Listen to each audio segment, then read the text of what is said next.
Police say the car had bullet holes, and Crawford suffered at least one gunshot wound. Metro Homicide has interviewed several witnesses. Still cordoned off after police found two lifeless bodies inside yesterday afternoon. Investigators say 36-year-old Doneisha Jones and 37-year-old Tyson Crawford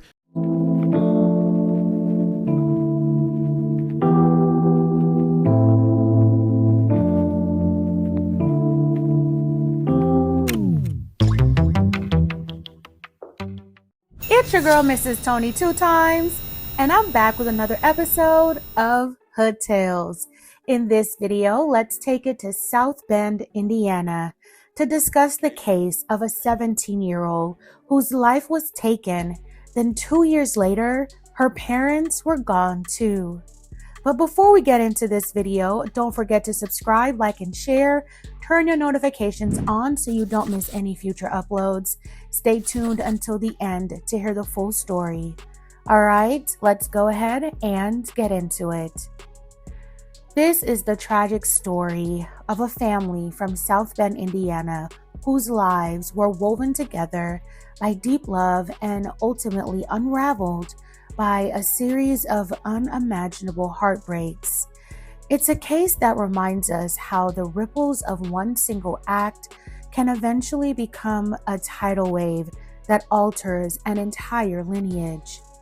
Our story begins with two people who were the heartbeat of their community: Tyson Crawford and Doneisha Lakia Jones, affectionately known as Neisha.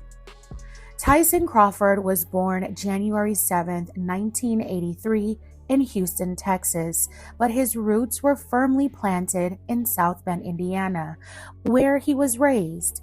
Tyson was a man of immense presence. In South Bend, they called him the Prince of the city.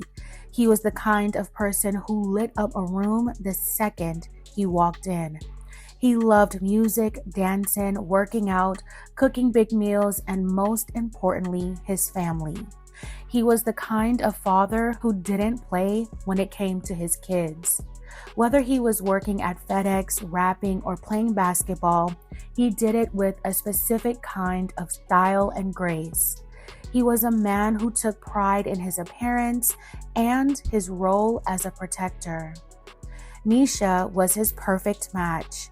Born November 23, 1983 in South Bend, Neisha was grounded in faith from a young age. She was more reserved than Tyson, but just as devoted when it came to family.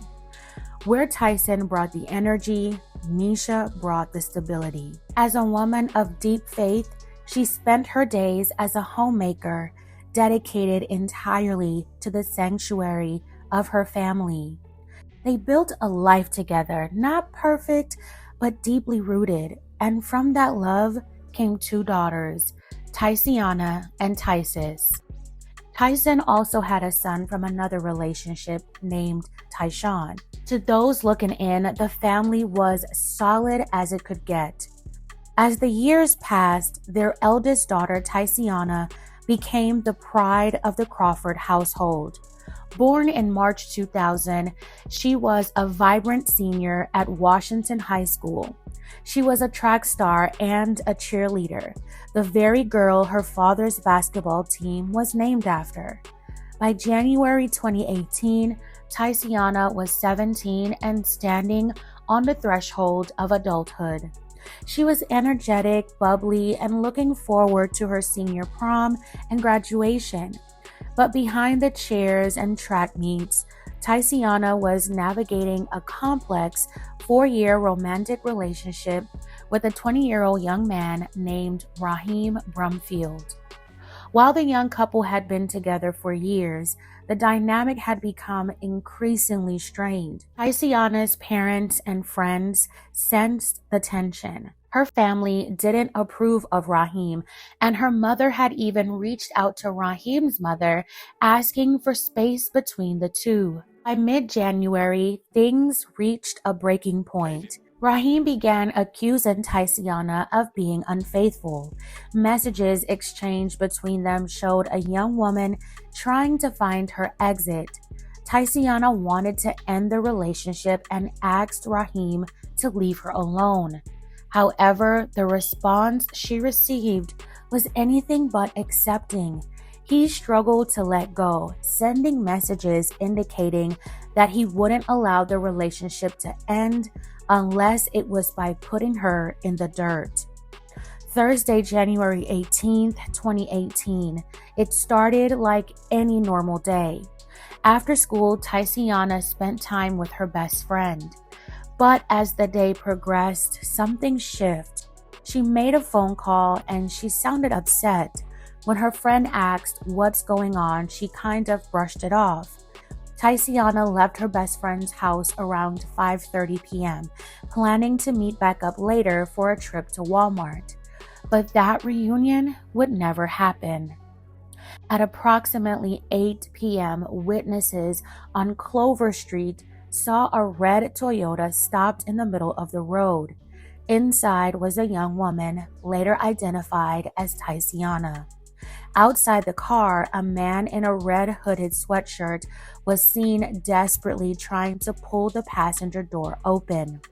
As Tysiona attempted to drive away, the man clung to the side mirror, being dragged through the snow. Moments later, the night air was shattered by the sound of 17 rapid shots. Tysiona's vehicle accelerated, veered off the road, and crashed into a nearby home, flipping onto its side. When authorities arrived, they found the 17-year-old unconscious. She had been struck by a single projectile to the back of her head. The loss hit the South Bend community like a physical blow. Tysiona's aunt spoke of the crippling emotion that took over the family. While the family grieved, investigators began looking at Tyiana's boyfriend, Rahim. The incident occurred down the street from his mother's house. Rahim initially tried to distance himself, claiming he was on the other side of town. He even had help in this alibi. His godmother, Takesha Jacobs, told authorities she had given him a ride to an apartment complex during the time frame of the incident. He even attempted to blame it on gang activity. However, the digital footprint told a different story. Cell phone records and GPS data placed Rahim exactly at the scene of the crime at 8:12 p.m. Furthermore, the alibi at the apartment complex fell through when the resident confirmed Rahim was never there. Perhaps most chilling was Rahim's behavior on social media. 2 days after Tysiona was gone, he posted on Facebook, "Y'all took my world," and changed his profile picture to one of him and Tysiona, passing as a grieving partner while authorities were actively searching for him. Rahim was later arrested and officially charged with taking Tysiona's life. In May 2019, Rahim Brumfield went to trial. The evidence, from the 17 casings found at the scene to the threatening Facebook messages, was overwhelming. He was convicted and sentenced to 60 years in prison. Takesha Jacobs also faced the music for her role in trying to shield him. She was convicted on 5 felony counts of assisting a criminal and received a 4-year suspended sentence with probation. After losing Tysiona, Tyson and Neisha were never the same. How could they be? Losing a child changes everything. The grief, the questions, the what ifs, it just doesn't go away. They were trying to cope, trying to hold on, but sometimes pain builds in ways people can't see from the outside. The loss of a child is a weight that few can carry, and for this couple, the burden was compounded by the anniversary of the tragedy. By January 2020, almost exactly 2 years since they lost Tysiona, the strain became visible. Family members noted that while they were both loved by many, they were struggling with disagreements and the ongoing devastation of their daughter's absence. The house at Hartzer Street, once a place of family meals and laughter, had become a place of contention. On January 13th, 2020, just days before the 2-year anniversary of Tysiana's passing, authorities were called to the family home for a welfare check. Inside, they discovered that the family's story had come to a final tragic conclusion. Investigators determined that during a domestic dispute, Neisha had taken Tyson's life before taking her own. An autopsy later confirmed these findings. Tyson sustained a bullet wound to the stomach, and Neisha a self-inflicted wound to her head. It was a staggering end for the prince of the city and his lifelong love. The community was left in shock, watching as the only remaining member of the immediate family, the younger daughter, Tyianas, was left to navigate the world without her parents or her big sister. Tyson's son, Tyson, also has to deal with this tragedy. May Tysiona, Tyson, and Neisha continue to rest in peace. My belated condolences to the family. Fam, this is such a sad story. When we look at the story of the Crawford family, we see a cycle of pain that began with a refusal to let go. It started with a young man who chose a path of harm when a relationship ended, and it ended with two parents who perhaps found the weight of their grief and their internal struggles too heavy to bear.